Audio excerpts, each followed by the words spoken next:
Mercury retrograde. Is it over? Yes, it ends this afternoon. Oh, thank God, at 5:48. It's been an awful one. It took one last blast at our family over the weekend. Did it really? Alicia's house being flooded out. It's ruined inside. Yeah, I've had a lot of water issues myself. Apparently, that's what. So good. That's over. That's over. That's over. It ends tonight, and then I'll talk more next week about what we can expect with that, because the big thing is this week, Wednesday, is a lunar eclipse and it's a full moon.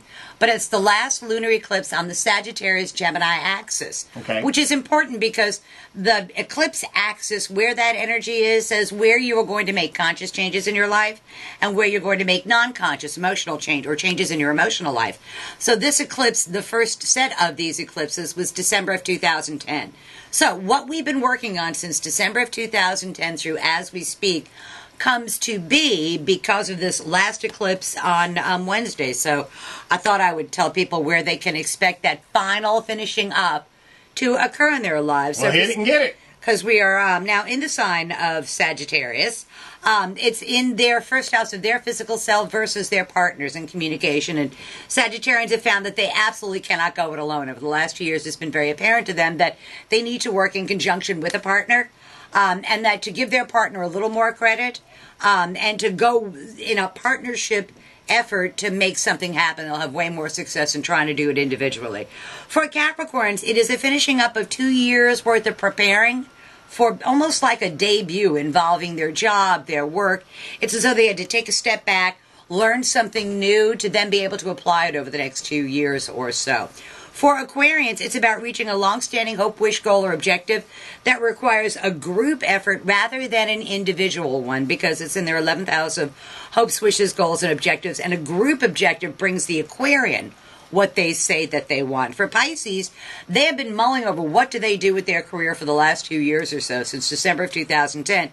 And that answer becomes very, very clear to them this week. Either they will stay where they are at, or they will get a brand new job with a better outlook for career progression. But this time of weighing it out and sitting on the fence and yes, no, over. Make a decision and then stick with it. Okay. For Aries, it's in their 9th house of the law. Contracts, negotiations, agreements, the pace of the Aries day-to-day living picks up, and they get to reach a broader audience, I can only hope, with their words or through their ideas, is a thing for Aries if they do it right, something they've been working on for 2 years. For Tauruses, this is in their 2nd house of money and 8th house of other people's resources flowing their way. Tauruses have had some sort of struggle that they've been dealing with for 2 years that they are trying to heal from, and that healing actually begins to take place starting on Wednesday and going forward. And they end up in a much better position they were than when they started, with a greater faith for the future than they had before it started. So that's actually a pretty cool thing for Pat. Very good, very good. And it also means more money for Christmas Wish, so make sure you make those donations. Woo, for Geminis, it is in their 1st house and 7th house. For Geminis, it's about them and their partnership. They've been really trying to build up the partner, and now it's time for Gemini to go, okay, what's in it for me? And how does this change in my partnership benefit me, and how can I project? Because Jupiter is in their sign as well. So single Geminis want to solidify their relationships. Married Geminis, their relationships go very well. And for one reason or another, Gemini's in the spotlight, and they should run with it. For Cancers, it is in their 6th house of work and their 12th house of their own undoing. And Cancers are represented by a creature that has no vocal cords.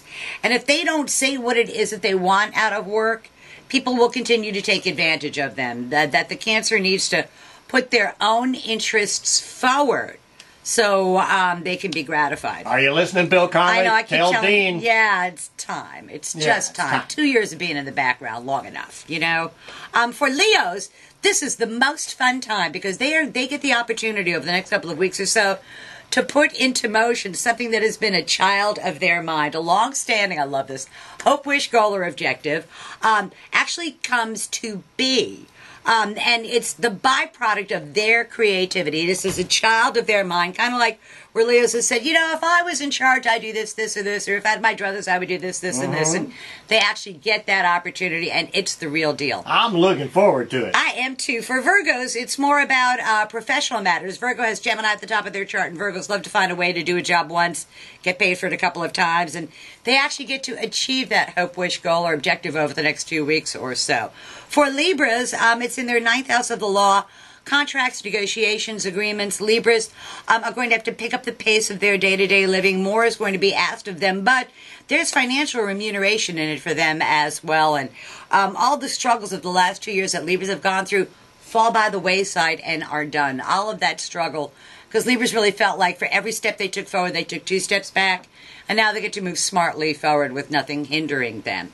And then for Scorpios, the last sign, it's about the money. It is about Scorpios have tried very hard over the last 2 years to increase the amount of money they make. This is not other people's resources. This is through the fruits of their labor. And whatever job you're in by the end of this week, Scorpio, that's the one you're going to be with. And you need to stay and give it your undivided attention, work really hard.